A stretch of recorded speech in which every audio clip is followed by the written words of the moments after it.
So Rabbi Waskow wrote many, many, many books.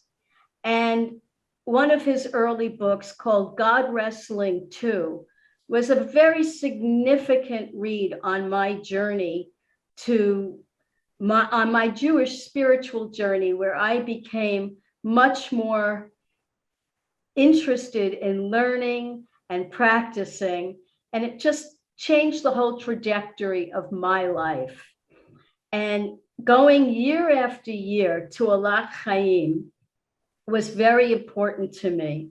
And Reb Arthur is a prophet. He heads the Shalom Center based in Philadelphia, which works for peace, for interfaith activity, against global scorching, which he has talked about for many years. He and Rabbi Phyllis were just arrested again not long ago in climate, protests in Washington. They're always on the line. And so, I want to welcome Reb Arthur. Rabbi Phyllis, I got to know because she was running the summer program at Alat Chaim. And I remember attending a workshop she offered once on listening. And it was before I studied spiritual direction.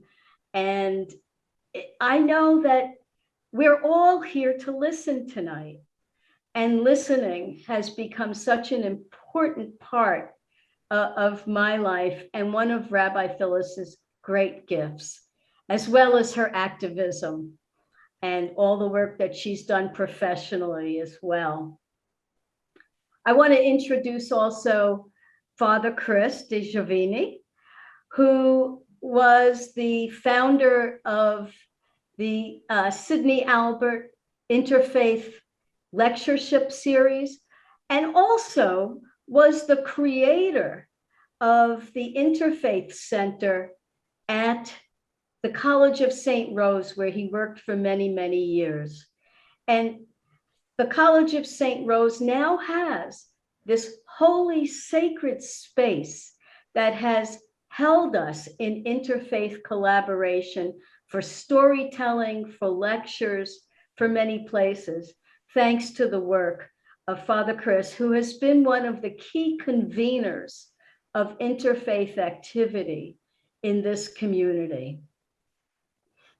And lastly, I want to introduce my friend Musarat Chowdhury, who's a physician and a lay interfaith leader in this community. And I think you'll hear some stories from her tonight about why someone who was, a mother and a physician involved in many things, how she threw herself into the leadership as a representative of the Muslim community in this area. She joined many of the groups, including the Sidney Albert Lectureship. She's became very active in this interfaith circle and was one of those who helped to found the local sisterhood of Salam Shalom, which several of us on this call are members of. So welcome, Musarat. And now I'd like to ask Reb Arthur to offer an opening prayer, and then he and Phyllis could go into their stories. Thank you. I'd like to add with just one sentence to what you said before about the book, The Tent of Abraham. Phyllis was also a co-author in it. She wrote one description of what it meant for her to have organized, and that's, I think, what she'll be talking about tonight, the actual meetings of the Tent of Abraham, Hagar, and Sarah. And she wrote an extraordinary midrash on why Hagar left the family of Abraham, the Tent of Abraham. And they were part of the book. The latter one was so extraordinary that the editors of the book at the publisher said, we're not going to put it in the Jewish section. It transcends the Jewish section. So it stands by itself, transcending the three sections by Jews, Arabs, and Muslims. So what does it mean for us to gather this way? There are two things that the magic of Zoom has made it possible to do over enormous distances. One is to literally face each other. The other is to speak with each other. And that means to breathe with each other. There's no speech without breath. And the ultimate name of God beneath all the different names that every different culture gives is simply the fact that all of us are able to breathe together. Not only all humans, but all the life forms of this planet, animals and vegetation exchanging CO2 and oxygen are what has kept life going for millions of years on planet Earth. And when we speak tonight, I hope we will keep in mind that our speaking is possible because we are breathing the breath of redwoods and azalea bushes and frogs and flounders and some of us even floundering, and humans and squirrels and lions, all in this mixed breath that is one, truly one, and that our different cultures name with different names to be one.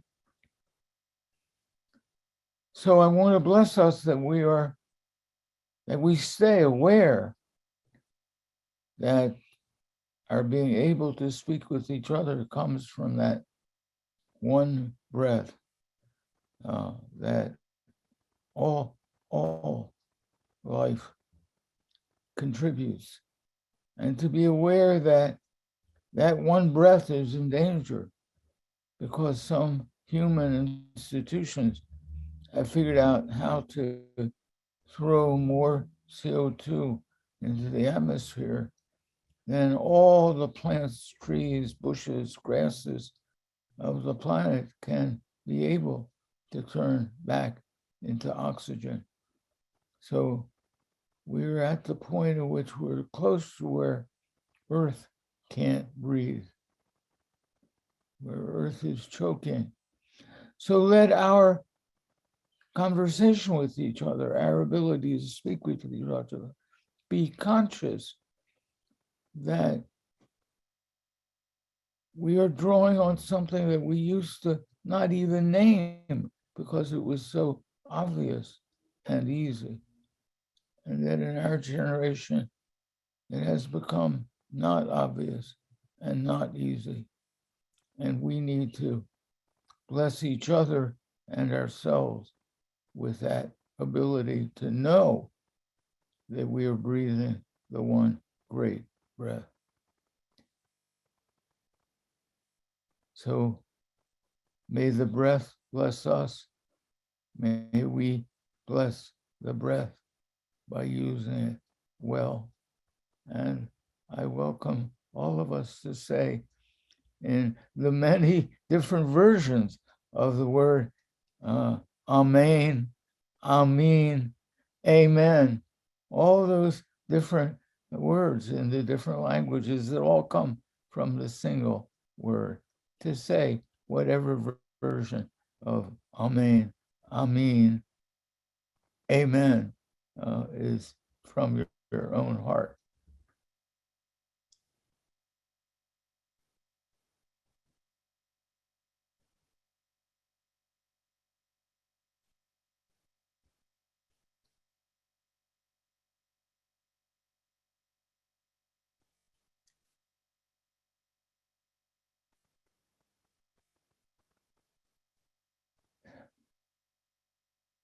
Audrey, you're Rabbi Phyllis, you're muted.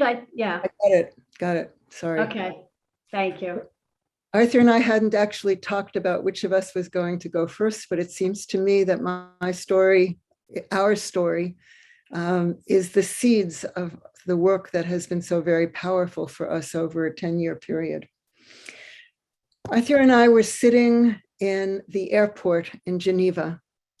It was the third time we had flown to Europe, gathering at the invitation of the King of Saudi Arabia, the former king, may his memory be blessed, of Saudi Arabia, a gathering of faith leaders from around the world. And we sat there and I said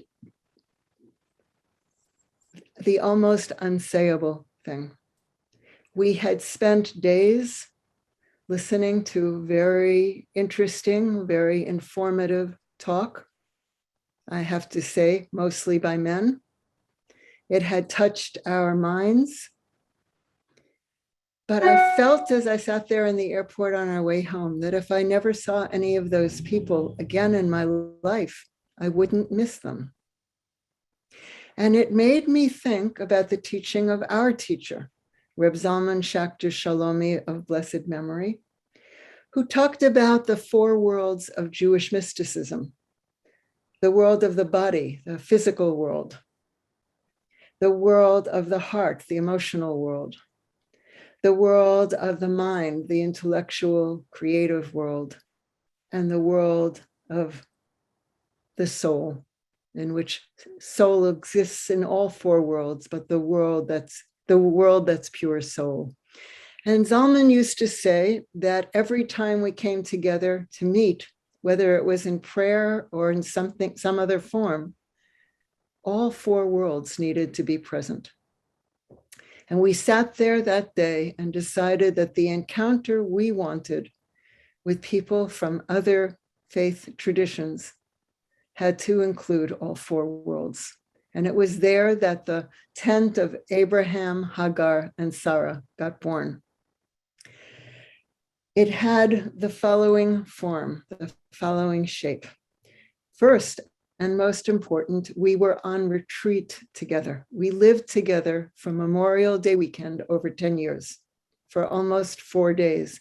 That meant some men who didn't know each other and some women who didn't know each other shared bedrooms. And all of us who didn't know each other at the beginning shared meals. So in the physical world, we were not running back to our own places, but we were living together in a way that allowed us to go deeper. And the first thing that we did each time we gathered, starting on Friday, and to some extent running through the days that we were together, because it took longer than we could have imagined. We were anything between 12 and 20 people. And there were some of us who came every single year, and other new people came, and some people didn't come back. But we began each time with a sharing of our spiritual journeys.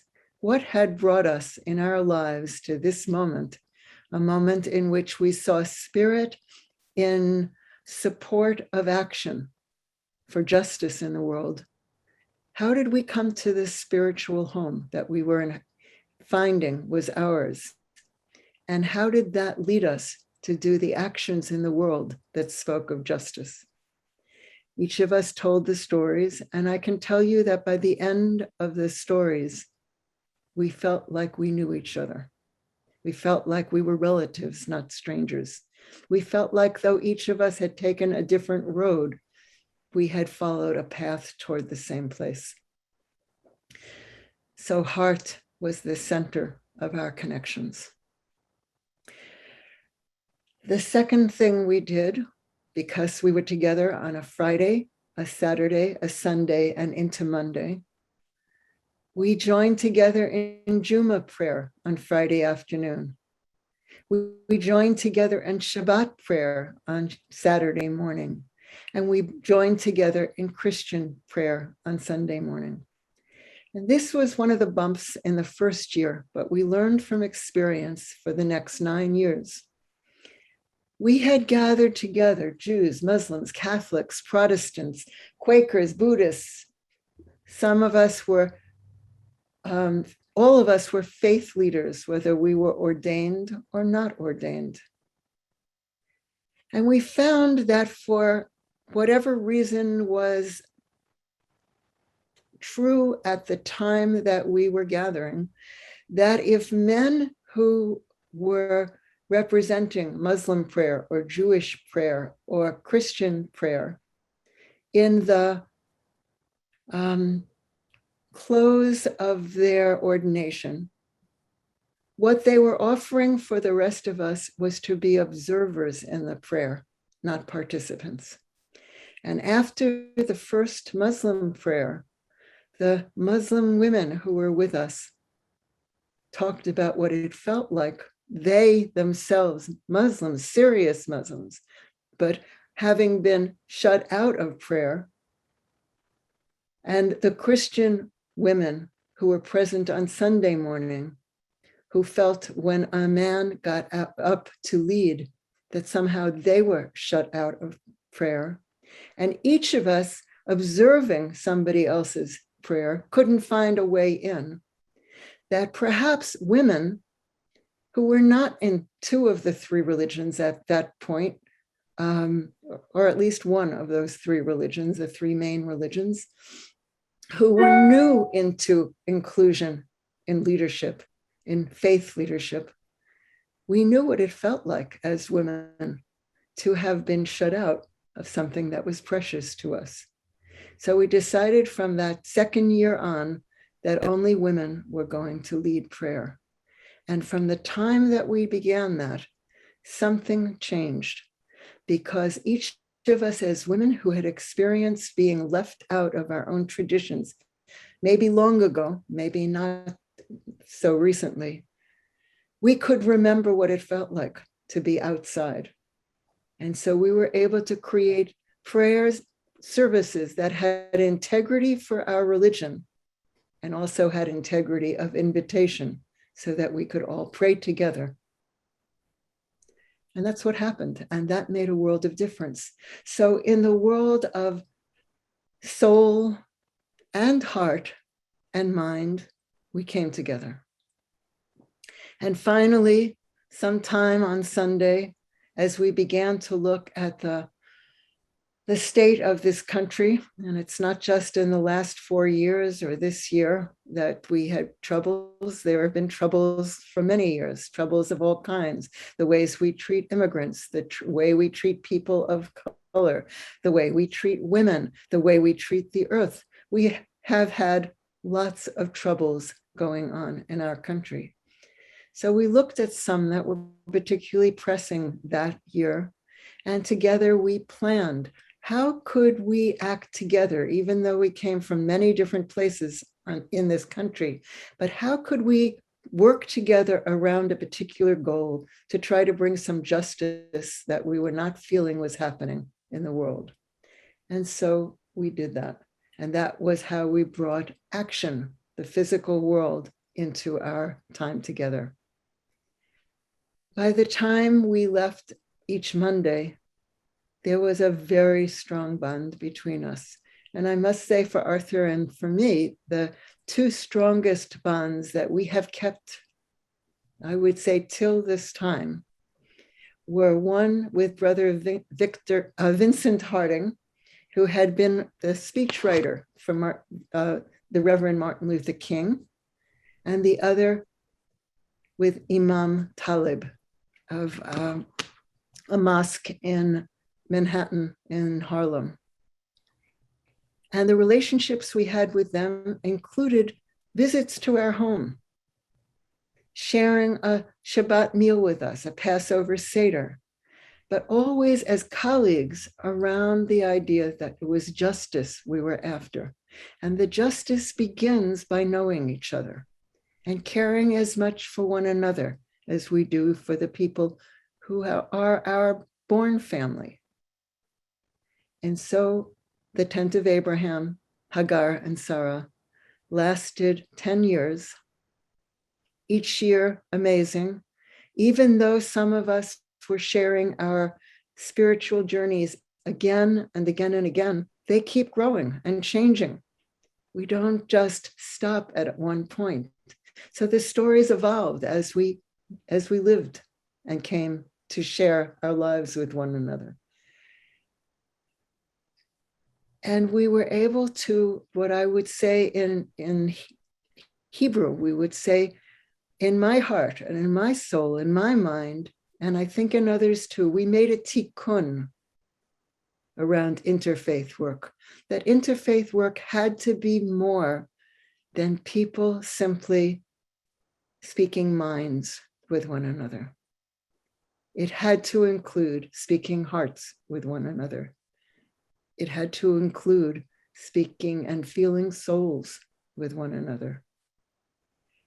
And that comes more easily when we spend time with one another. So that's the seeds of our work that really touched and affected our lives more than just our intellects.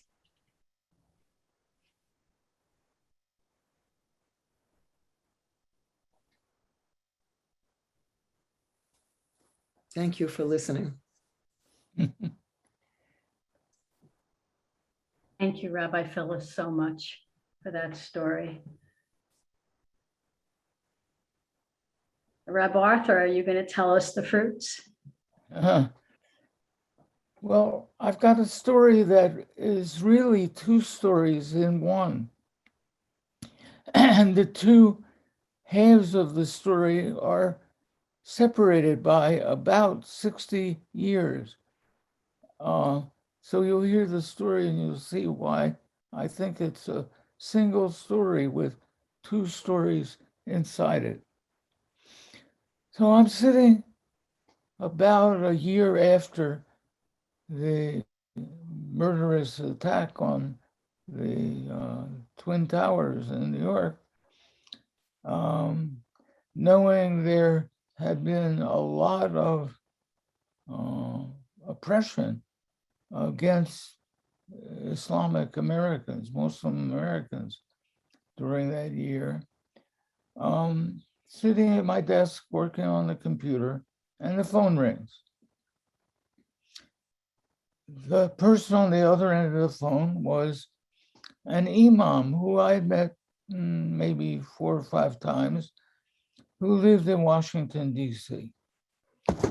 He said, Rabbi, the reason I'm calling you right now is that 3 of our imams coming home from a conference of imams and just being imams, dressed like imams, on a plane, their mere presence so upset some of the passengers that they complained, and finally the airline forced the 3 imams to leave and not take their flight home. So he said, we've decided to have a multi-faith pray-in at the home base of that airline in Washington, D.C., at Washington National Airport. And we'd like you to come. Well, it was like right now, it was just a few days before Thanksgiving. My plate was overwhelmed with work, which I knew I was going to have to get done without a Thursday and Friday in the week that we were about to enter. And I opened my mouth to say, Imam, I really affirm you're doing this interfaith praying, and I wish I could come, but I'm overwhelmed. I just can't do it. I opened my mouth to say that, and suddenly there rushed into my brain a story from when I was 10 or 11 years old.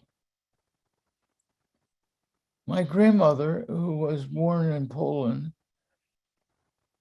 and came to the United States in 1906, came back from shopping at the kosher butcher. My family didn't keep kosher, but in those days, there weren't supermarkets. If you wanted meat, you bought it from the nearest butcher. And in our neighborhood, that was a kosher butcher. The neighborhood was probably 90% Jewish. And there was a creamery where milk and all the milk products, butter and so on, and lox. I loved watching the owner of that store slice the lox. It was an art the way he did it. And there was a grocer. I used to snitch strands of sauerkraut from the big barrel of sauerkraut at that store because it was almost like an addiction to sauerkraut. So Grandmom came home from shopping and she looked very strange.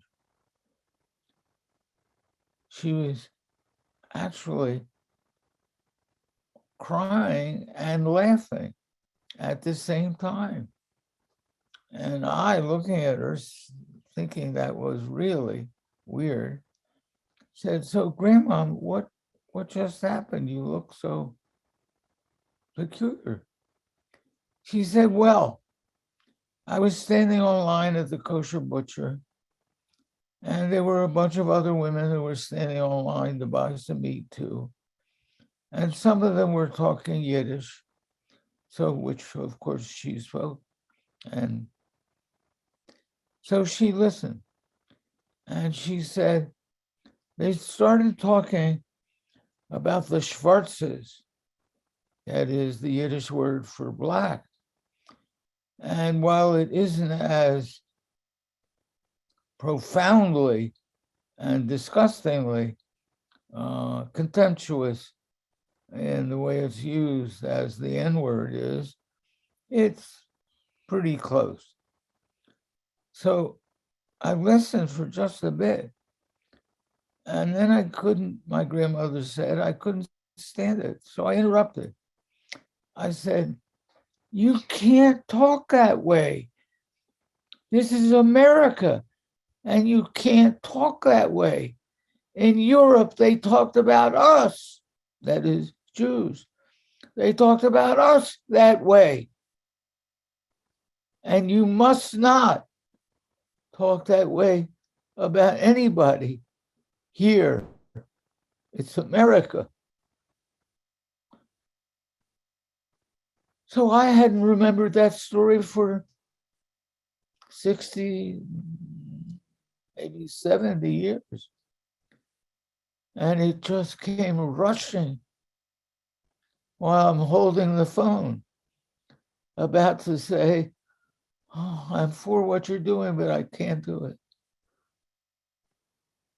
When the story came rushing in, what came out of me on the telephone was, "Of course, Imam Beret, tell me when I should be at Washington National Airport." So that's why I think it's two stories. I went. The second story was, we prayed in our own forms, and we prayed together, and we told the airline and its corporate leaders that this was America, and they could not behave that way. But what burned inside me was that story from when I was a kid. It had been somewhere almost unknown to me.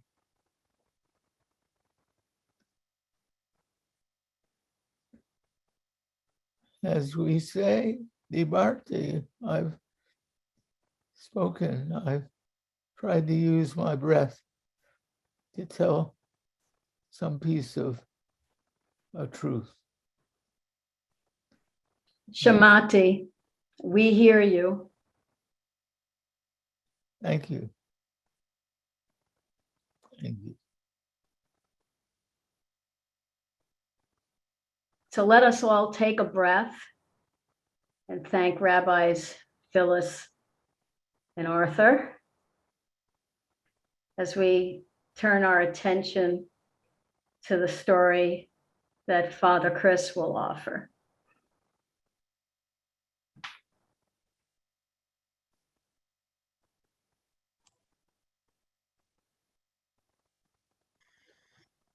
Rabbi, you make this very difficult. I would like to sit with your grandmother now for about 2 hours and be very grateful, and I'd like her to meet my grandmother. My story is entitled The Reluctant Participant in Interfaith. I'm glad that Chris Partizano is here, because in 1989, I was asked by Bishop Hubbard to become the chaplain of the College of St. Rose. And I said yes, and grateful for the position.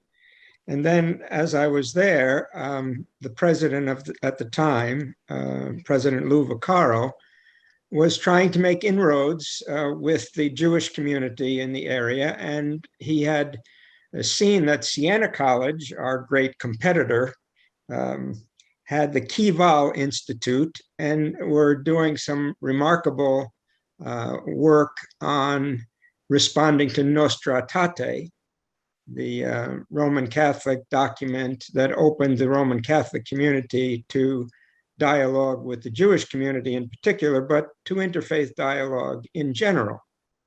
And so Lou Vaccaro wanted to establish something at the College of St. Rose that was similar to the Kival Institute, and wanted me, of course, to lead it as the chaplain of the college.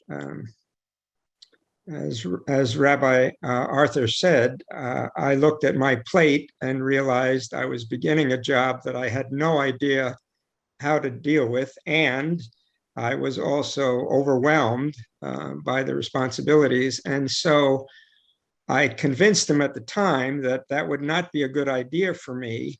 And so we hired Chris Partizano to take that job for a year and begin that process. I was very grateful to that, because what I did not say to anyone at the time was I had no idea how to do interfaith dialogue, and I felt woefully inadequate in terms of understanding any other tradition, because I had never been taught anything about any other tradition, including in the seminary. So I was very glad when Chris Partizano said yes. She did a great job for a year, but then she had other obligations and she had to leave that position. And so it ended up becoming my job anyway. And so in 1990 or 91, I took it over, and I had immense fear about it, because I had no idea how to speak to anyone else in any other tradition. I had enough trouble with my own tradition and still have plenty of trouble with my own tradition. I thought, how could I speak to any other tradition? But I was very lucky at the time to be introduced to Leonard Swidler's Rules for Interfaith Understanding.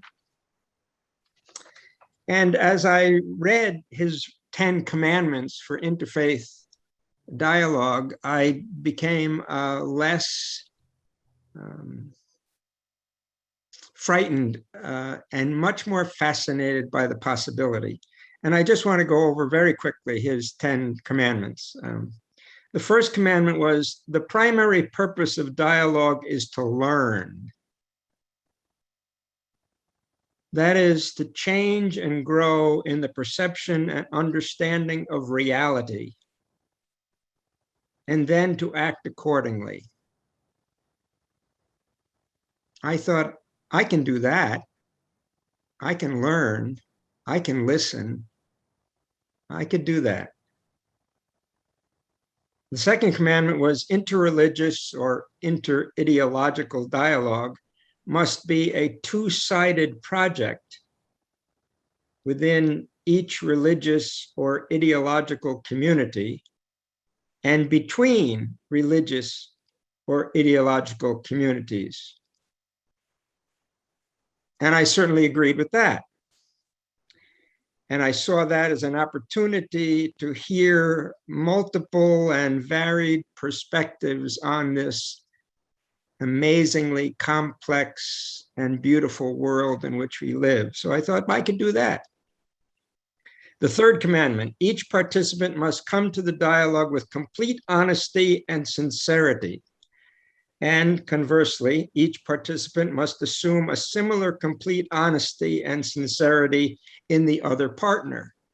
And since I had been told my entire life that I was sometimes brutally honest, at least about my own tradition, I thought I can do honesty. Fourth commandment. In interreligious, inter-ideological dialogue, we must not compare our ideals with our partner's practice, but rather our ideals with our partner's ideals and our practice with our partner's practice. I have come to learn in interfaith dialogue that that is critical, because most of the time we're talking about our ideals and our partner's practice. And that causes great trouble. So I thought I can do that. His fifth commandment, each participant must define himself or herself. And I've learned that this is, again, critically important. Allow the other person to define herself and try to get out of my own definitions, often faulty, about who the other person is and what their tradition is.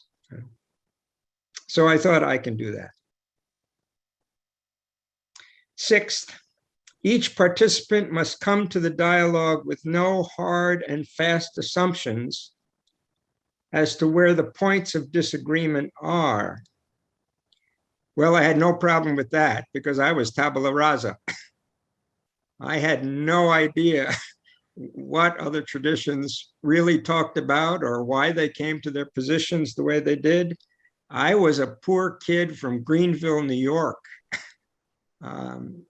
I think probably the first time I met a Jewish person was when I was ordained after a year or two, and a Muslim person many years later.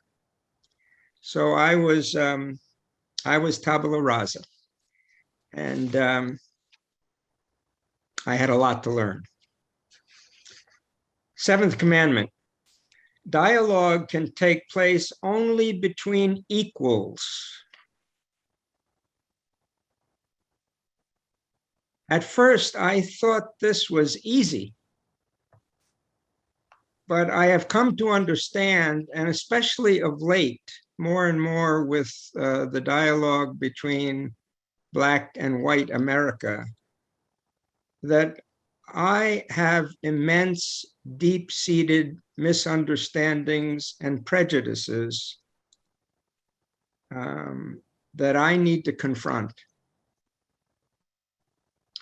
And interfaith dialogue and inter-ideological conversation continues to invite me to see the depth of those misunderstandings and prejudices. Dialogue can only take place between equals. The eighth commandment, dialogue can take place only on the basis of mutual trust. This has been one of the greatest blessings of the dialogue for me. As Rabbi Phyllis said, if we do the dialogue only as an intellectual exercise, it's nice, but most of the time, thank God, it's over.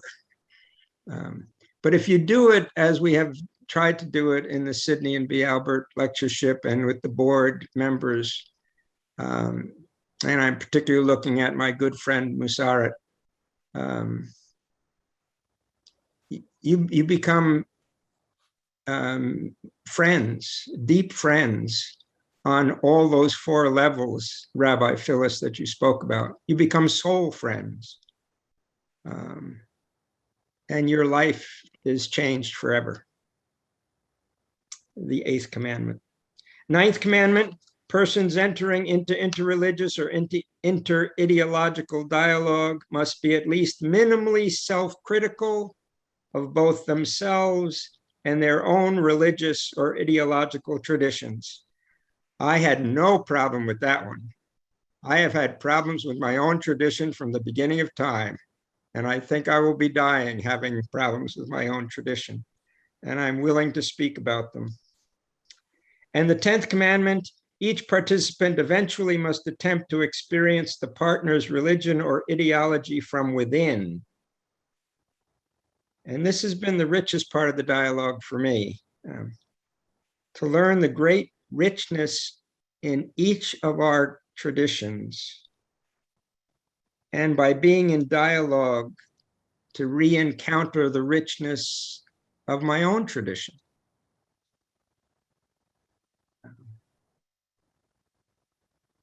I did a talk once in North Carolina on interfaith dialogue, and I was fascinated the day that I talked about Islam. There was a Muslim woman who came to the talk.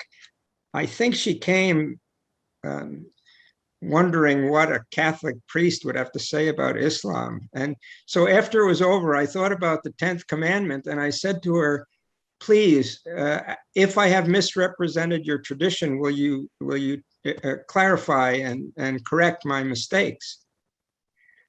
She stood up and she corrected a few things, and I was glad for that. But mostly she said, congratulations, you got it. And that was a great gift to me. So the reluctant participant in interfaith dialogue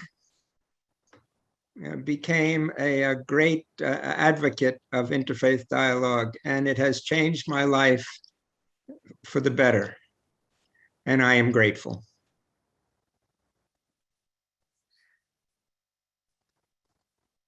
Thank you.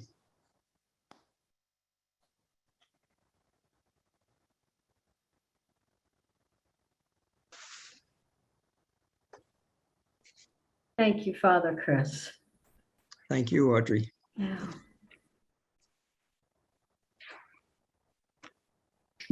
So it sounds like you gave us two stories in one, seeds and fruits. Well, I do have a seeds one too as well. So You do? So why don't you go ahead? Oh, you want me to do that? Okay, you'll do it back to Sure. back. Okay. Sure. All right. We'll do them together. Okay, happy to do it then. All right. Here's the seeds one, and it may not be as comforting, maybe, as the reluctant participant. The first lecturer we had at the Sidney Albert lectureship series at the College of St. Rose was by Rabbi Michael Paley. And at the time, he was the chaplain, the university chaplain at Columbia. I think he was the first, correct me if I'm wrong, Phyllis or Arthur, I think he was the first Jewish chaplain of Columbia College. Yeah, he was. Yeah, remarkable man. And he came and gave us a lecture entitled The Ordeal of Civility, Negotiating a Multicultural Society. I am, by undergraduate education, a mathematician and have always liked science, always been fascinated by science, and I'm particularly fascinated these days by quantum. My spiritual reading for the last 10 or 15 years has been quantum, and I tell people who get impressed by that, don't get impressed. I think I understand about 10% of what I read, but I'm fascinated by the questions and the cosmology. So when Rabbi Paley started his talk, he used cosmology, and he spoke about images for interfaith dialogue. The first image he used was the image of our solar system. And he said, this is the image that most of us love to use when we talk about interfaith dialogue. The one breath, as Rabbi Arthur spoke, or God, or any other word you want to use for it, for this mystery, this great unnameable mystery that some of us call God, is the sun.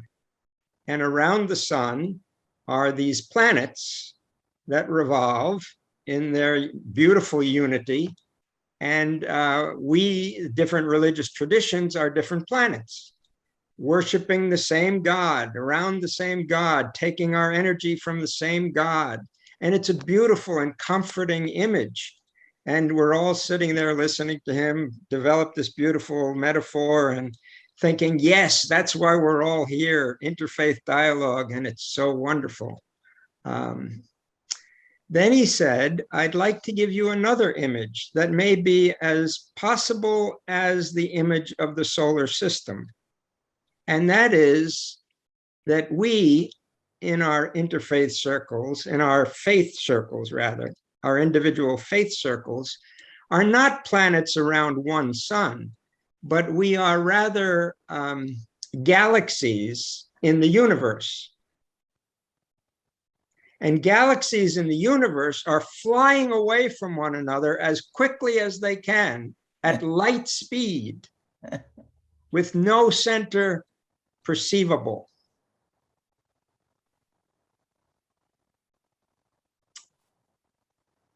I was, and I think we all in the audience were both amazed by the talk and challenged immensely by the talk. As time has gone on, I continue to reflect on a theologian in my tradition, Hans Kung, who died recently, who said that if there is ever to be world peace, there has to be peace among the religious traditions. If there's ever to be world dialogue, there has to be dialogue among the religious traditions. And that beautiful image about the planets around the sun more and more look to me like galaxies flying away from each other as quickly as they can. And I don't know where that all goes.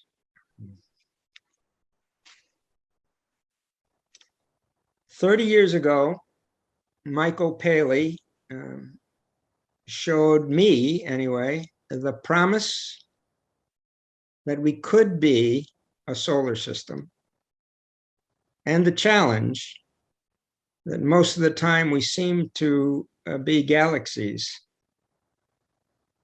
Today, it seems to me that that promise and challenge are even more real than they were in 1991. And for that reason, I am even more committed to continuing this dialogue and grateful for opportunities like this.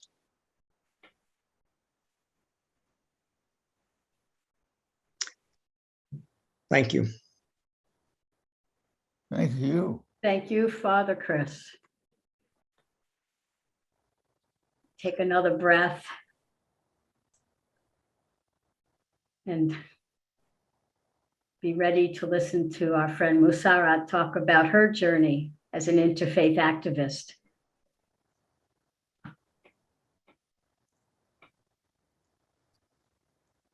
Assalamu alaikum. Peace. Shalom. Alaikum Honored salam. to be among such wonderful people, and not myself comparing to the Rabbi Waska, Rabbi Phyllis, Chris, who's been a great friend for many years. I'm a simpler person in many ways, and will offer some really simple stories. I came from Pakistan. I was 23 years old, and I had never seen a person of a different religion, maybe a few Christians, few Catholics in my school. And when I got here, it was very different. Even though it was still the 70s, I did not, I was doing my residency. I was busy. I didn't have so much time. And I was raising a young family. I have 4 children, and it was all very complex. But I did get involved with Father Chris at the St. Rose College. I got to meet more people. Deborah Rutano, a great friend, introduced me to a lot more. And I learned a lot about the other faith traditions in America, which just led me to learn more about myself and my own faith tradition. And I was so excited. I was one of those people who was not born here. I grew up in a different place and voluntarily migrated here and loved the people. I thought Americans were just fantastic, friendly, kind people, and made different friends as I went along. As the kids went to school, all these things were happening. But there came a time where things started to change. In the early 90s, we were doing a little better as far as the interfaith went, and we were learning about each other and didn't see too many problems between us. And all the Schindler's rules or tests, what do you call it? Like Chris just described, the 10 Commandments were beautiful. And we went through it as a group, as one of the board members of the Sid Albert Lectureship series. We all studied them, and it was just beautiful. And I had to learn as I went on. But then there came a time that these hopes of peace, because I felt that this country offered the most peace. It offers friendships, and that if this is going to be my home, I have to love my neighbor as myself and live in peace with them. And I was really excited about that prospect. But somewhere in the mid-90s, things started to change. They were a little disturbing. And the first one that I had heard was, I think, 1995. I had just come home from work, finished dinner, and put my feet up watching the news. And the news was about arson on mosques and Muslim community centers in certain parts of the country, mostly the Western, maybe Arizona. I don't remember the exact places where this arson against Muslim mosques and community centers were taking place, but it was happening. And as the news went on, it seemed to describe this one documentary that had come out, and PBS was putting it on, and it was called Jihad in America. A different concept. People didn't know what jihad was. People were scared. And as this documentary went around, it caused hatred, it caused suspicion, and people reacted to it. I found out that our local PBS was also going to put that documentary on for the public. So some of our friends from the community, Islamic Community Center, we got together and we said, this is not good. See what's happening in other parts of the country. There has to be some responsibility in journalism. Yes, you do bring information to the public, but you also have to be careful how you do it. And this is a peaceful country, and it's my home. And I have to do something about it so as to maintain that peace as I can. And I was very young at that time. And so we went down to the local PBS station and we asked to see the management and had a discussion with them. This is what's happening in other parts of the country. Wouldn't it be better if we didn't show it to upset the public and get these kind of emotions being spilled over in our normal lives? And they listened to us and they said, well, it is a national policy and this documentary is out there and it's already scheduled to be aired. So we really can't do anything about it. But they said, we can do something for your community. And I said, well, what can you do for my community that is going to, help this situation? And so they met with some of us and they said, we'll do the documentary on your community to show the public about who Muslims are, because there weren't that many Muslims really at that time that I'm talking about. So they decided to do a little movie, a little documentary. They followed, it was the end of 1995 then, and early part of 96, 94, 95, I would say, 94, 95. Maybe I'm forgetting the time, forgive me if I'm wrong on that. So they actually came around, they took the cameras, they followed me to work, watched what I did all day and how I dressed, and followed me home and see me cooking for Ramadan. And in Ramadan, went out to the mosque with us, and they did the documentary on how we fasted and broke fast together and how we prayed together and all of that.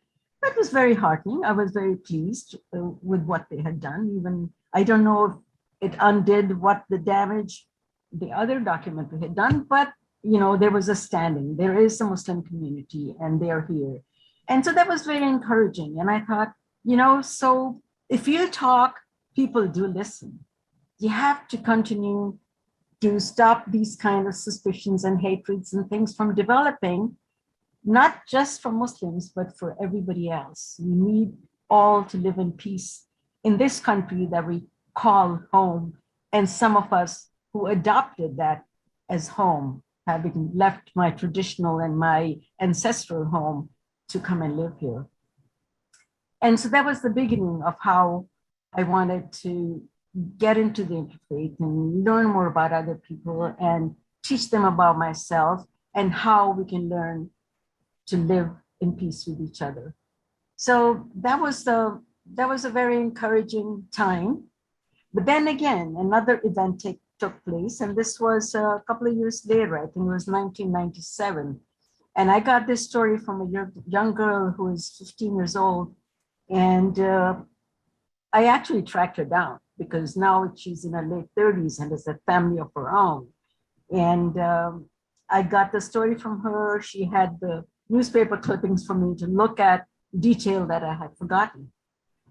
And that was a very disturbing image also, but let me give you the story.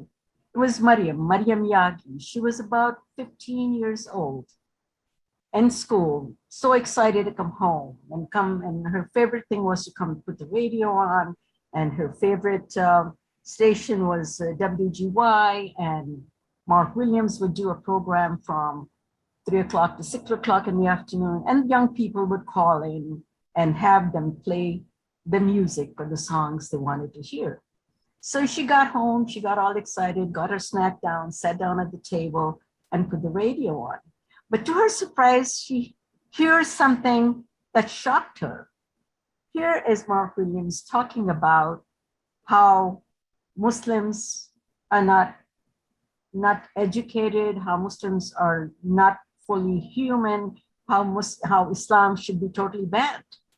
It should be outlawed in this country, is what he was saying. And she felt bad. She said, this is my people. Her parents were from Palestine, and she had come here when she was 4 years old.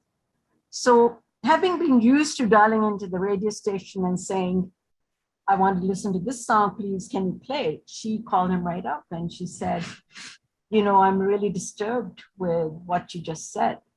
I am from a Palestinian family and my family is Muslim, and we are not what you're describing. And he said, yes, Palestinians, tree swinging monkeys, or he carried on. And to the point she couldn't hear it anymore. She put the phone down and she called her mom and she said, Mom, this is what's happening. What can we do about that? This is and it's a young person. And her mom then called up the Islamic Center. Mukhtar Maghrawi at that time was in charge of the religious teaching and the imam there. And he got together a few other people and said, what can we do about it? At first they tried calling the station and saying, this is ridiculous, this, and he went all the way back and said, no, this is how I am. That was his style, to be aggressive like that and stimulate controversy and argument, and that was his style. So he was not willing to do anything about it, and too bad. I don't care. There was no sorry. There was nothing else going on. So then, the interfaith group that had started and sort of came out of the early 90s, like Chris said. Deborah Tana was there, and I don't know, Chris, if you were there, but I know Bob Lamar was there, and there were several other rabbis and priests and religious teachers that had become friends, and they said, we're going to go down to the station. So we all marched down to the station, the corner of Washington Avenue and 155, and went in and we protested, and Bob Lamar was very welcome. God bless him, he was wonderful. And they wanted to meet with the management. And that day they said, okay, only 2 people can come in, and we can set up another meeting at a different time. So at that time, I think Shelly Shapiro was with the Federation. I don't remember her title at this point, but she was very active. So she went in, a couple of other people went in to meet with them. And they said, okay, we'll put a date down, we'll meet again another day, and we can see what we can do. In the meantime, Mark Williams, with a smirk on his face, said, well, I got more PR, I got more ink, I got more TV time, and this is who I am, this is all it's going to be. But then the people from the interfaith group did meet up with the management and had a discussion. And then either he left or he was forced to leave, or he resigned, but he moved out of the area and we never heard from him again. And that at that time gave me this thing that if we have friends and if we help each other, not just the Muslims or the Jews or the Christians or the Buddhists, but if we are there to be with each other and support each other, things can happen. So these 2 events were those that you would call the seeds, although I'd see a lot of seeds right on my screen here, my good friends that I've known for years and years, and we have come down to a different time. But then the more we realize this is a good work that we do, the more we know that things need to be different. There are events and there are things that happen again and again that are very disturbing. So we fast forward to another event that took place. It was late in 2016. The election had just finished. Donald Trump was going to be the president. And of course, he was out there saying all kinds of things, against Muslims, the Muslim ban, about all these things that he said. I can't even remember the whole lot of them, but it was really bad at that time. So although I had lived in this area for good 40 years and I was comfortable, and this was home, I had first arrived here at the age of 23, that was 1971. And so this was home, and I was not scared of going out shopping, grocery shopping, or whatever. One day, around about that time, late 2016, I was planning to go to Pakistan, and I said, okay, let me go out shopping. I'm going to buy some dresses for my granddaughters who live in Pakistan, and take some for them. And I went to one of the local stores in one of the Commons or one of these stores here. And as I came out, it was later at night and there weren't that many cars in the parking lot. But as I started to walk towards the car, I got scared. I got very nervous. I looked over my shoulders and wondered if somebody was going to follow me and hurt me because of the way I dressed. And I ran to the car, got in the car, quickly closed the door and locked myself in and looked around wondering if I was in danger. And then I drove home and I couldn't understand my feelings, but all of this has come from whatever happened after the election. I went home and I called a good friend and I said, you know, this is how I felt today.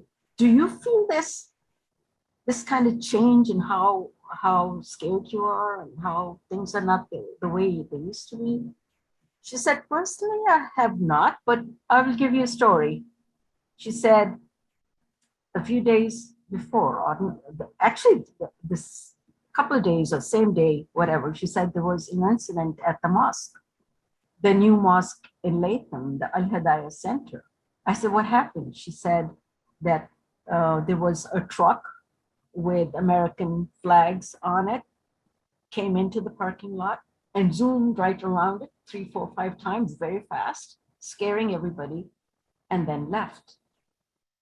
And then we started to hear these messages on social media that, you know, October 6th is going to be the day, you know, go to your local mosque and bring your guns along with you. Very, very scary. Well, quickly then, what happened was Imam Jafar, who was still the imam at that mosque, quickly touched base with everybody. I think Chris was there, Deborah Tano was there. Deborah Tano can do stuff like that, you know, she's wonderful.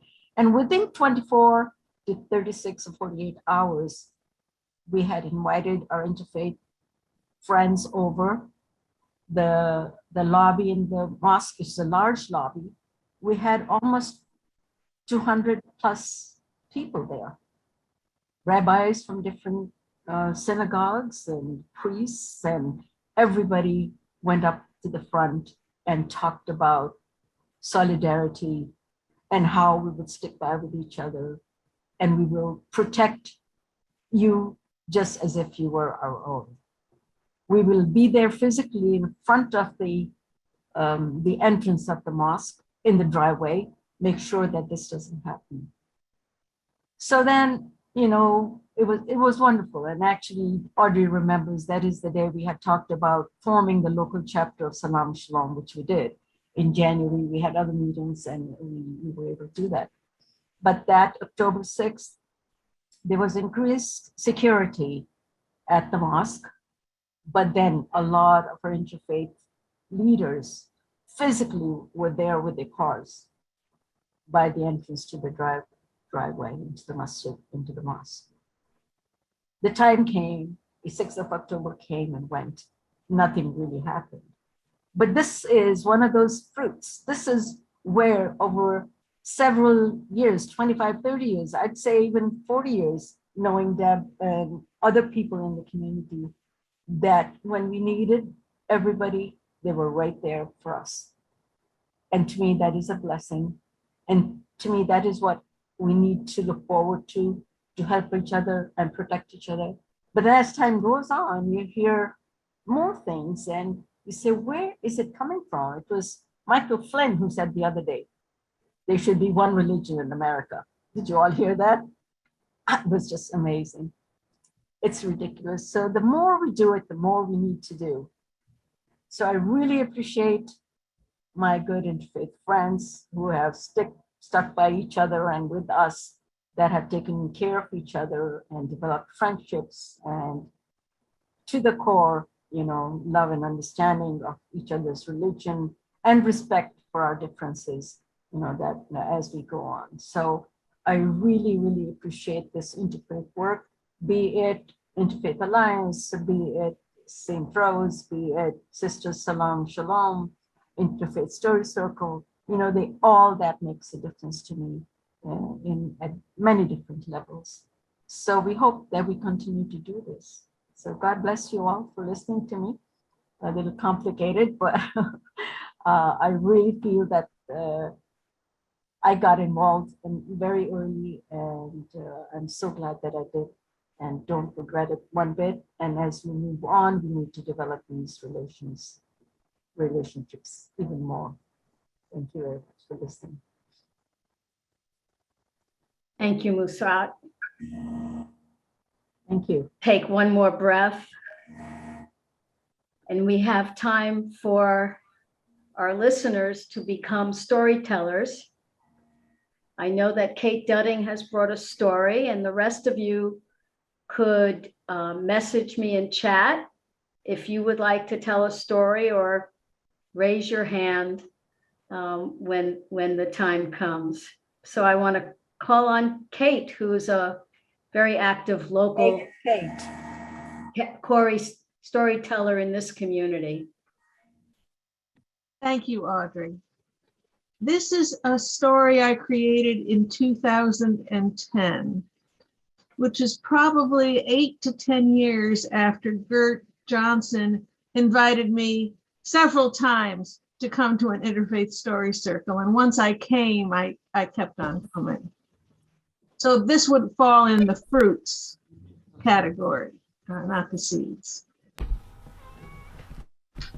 Once there were 3 young men, a Jew, a Hindu, and a Muslim. Now, I know this probably sounds like the beginning of a joke, but it's actually a story about one path to world peace. But first, we have to take a detour to the village of Helm. I'm not of the Jewish tradition, so I know I'm not saying it right, but it's the best I can do. In case you're not familiar with Helm, according to the Jewish tradition, everyone who lives there is a fool. For example, here's the shortest story about Helm that I have found. Once there were 2 men in Helm taking a walk. It started to rain. The first man looked at the other one and said, "Haven't you noticed it's raining? Why don't you open your umbrella?" The second man said, "Oh, that won't make any difference. My umbrella is full of holes." "Then why did you bring it?" "I didn't think it was going to rain." So now that you know a tiny bit about the village to Helm, let's go back to my story about those 3 young men, a Jew, a Hindu, and a Muslim. I heard them tell stories for a number of years because they were members of Children at the Well, youth storytellers for peace and understanding. For 15 years, a group of 11 to 15-year-olds have been gathered from many different faith traditions to learn how to tell stories from their own traditions. Typically, they've come every Sunday afternoon for 3 months to learn how to do this. And at the end of those 3 months, there's a performance. Now, I know some of you have been to some of these performances, but for those of you who haven't, let me tell you what it's like. Every year, it's at a different church, synagogue, a place of worship. And when you arrive, all I could do was smell, because following most of these programs, there's a vegetarian potluck. Vegetarian so that everyone can partake in all the dishes. And the aromas that assaulted me as I entered this place of worship. That was wonderful. And then looking at the mothers in particular, for instance, the Hindu mothers, they wore beautiful, colorful saris. And the Muslim women had their hijabs, their head coverings were perfectly coordinated with the rest of their modest outfits. So I was smelling, I was observing, and then the storytelling starts. One time, it was Ben, the Jewish young man, who told a story about the village of Helm. That's why we took that detour. Everyone, of course, laughed. And then Ritham, the Hindu young man, told a humorous story from his tradition. Both of these young men are wonderful mimics and enrich their stories with fascinating character voices. Now, Kalafala, the Muslim young man, usually has a solemn expression on his face, but when he smiles, oh, his whole face lights up. He shared a personal story of his journey from his Islamic school, where he graduated in 8th grade, to his public high school, where he was learning about that community and they were learning about his. But what touches my heart most, more than the stories and the food, is watching those members of Children at the Well. Before and after the program, they gather together and they're animated and they're laughing. And after the program, they're saying things like, did you notice I forgot to mention this, but I put it in later? And so, yes, I noticed, but I don't think anyone else did it so well. And they were encouraging, they were having fun. They clearly had all become friends coming from such disparate communities. Now, later, I was at another storytelling gathering, not an interfaith one. It was mostly adults there, but those 3 young men, Ben, Retham, and Kalafala, they were also there. As part of this one-day storytelling conference, we broke up into a circle where we were swapping stories. And the way that goes is there's a facilitator and someone volunteers, oh, I'd like to start, and they tell a story. And after that story, someone else volunteers. But in this particular swap, there was a lull. No one was volunteering after a few stories. So the facilitator, my friend Joe Doolittle, who also is a member of the Interfaith Story Circle, he looked at the 3 young men who were, of course, sitting together and said, do one of you have a story you'd like to share? So Retham, the Hindu young man, turned to Ben, the Jewish young man, and said, tell them a story from Helm. And Kalafala, the Muslim young man, said, yes, tell them a story from Helm. So Ben did, and we all laughed. I remember thinking that day, I wonder how many places in the world you would find 3 such young men from 3 different faith communities gathering together, sharing stories, and urging one of them to share a story from his tradition. And then I had this other thought. I thought, whoever would have guessed that one path to world peace goes directly through the village of Helm? Thank you.